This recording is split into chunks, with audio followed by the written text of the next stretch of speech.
discuss the industry structure, and in the second part we will discuss the financials of the company. Coming to the industry overview, pressure shipping is part of the dry bulk tramp freight market, and as you can see, most of our ships are in the small handy-size sector of the market. We also have 6 ships on order in the Supramax sector. This is a snapshot view of the company. Currently, we own and operate 21 ships. The average age is 14.5 years. The insured value and the book value or the market value of the fleet is $361 million. The book value, which is the cost price of these ships less accumulated depreciation, is about $213 million. And the average size per ship is about 25,000 deadweight tons. Now, at the bottom of the slide, we have given you the values of 19 of these ships, because 2 were added on recently. So if you look at the 19 ships that we've had over a period of time, you can see how their values have been fluctuating. And this gives you quite a good idea as to how quickly values can either appreciate or depreciate in the shipping world. This is a snapshot view of the Baltic Dry Index. It shows you how the index has behaved over a long period of time. It's a 25-year chart for you to have a good idea as to how the market fluctuates.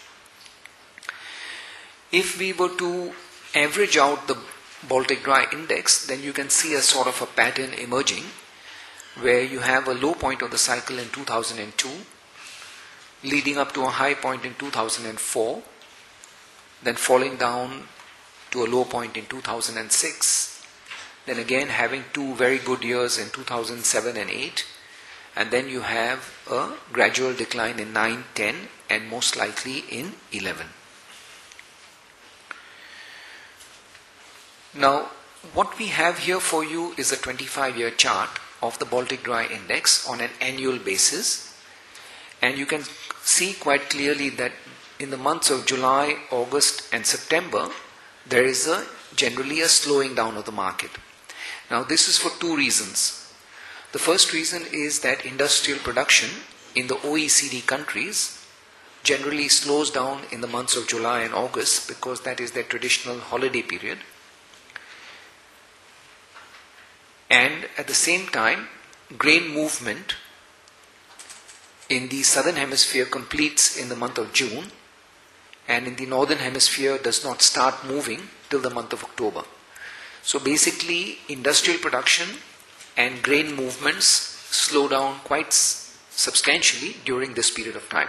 And that is why the Baltic Dry Index generally slows down during this period of time. Of course, there are many exception years.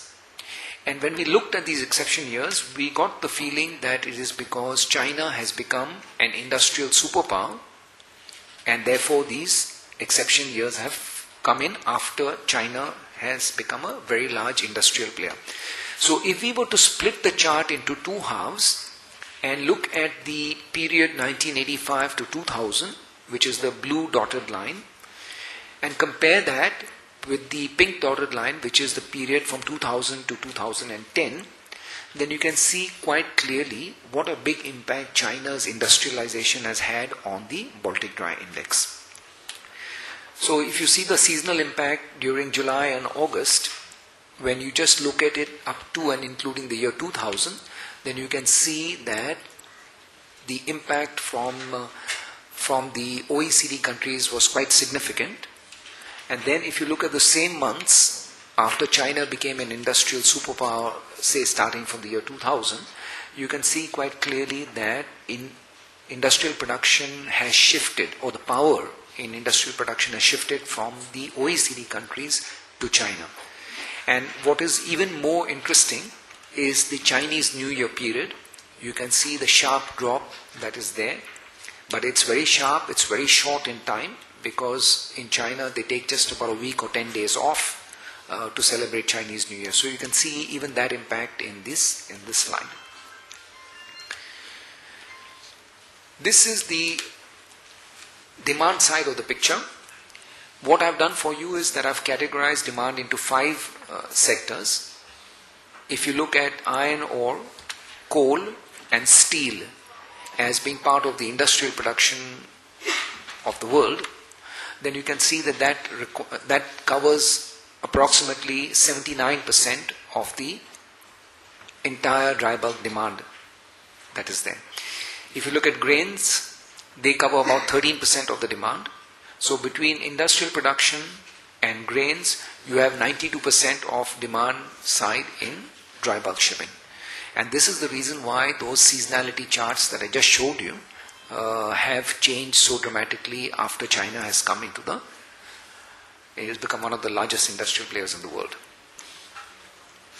Coming to the supply side analysis, we can see that in the first 3 quarters of this year,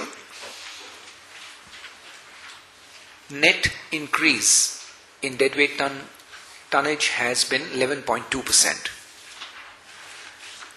So the fleet has grown from 479 million deadweight tons at the beginning of the year to 532 million deadweight tons by the end of September. And if we go to the next slide, we can see there is another 8% of additional ships which are scheduled for delivery in the last quarter of this year.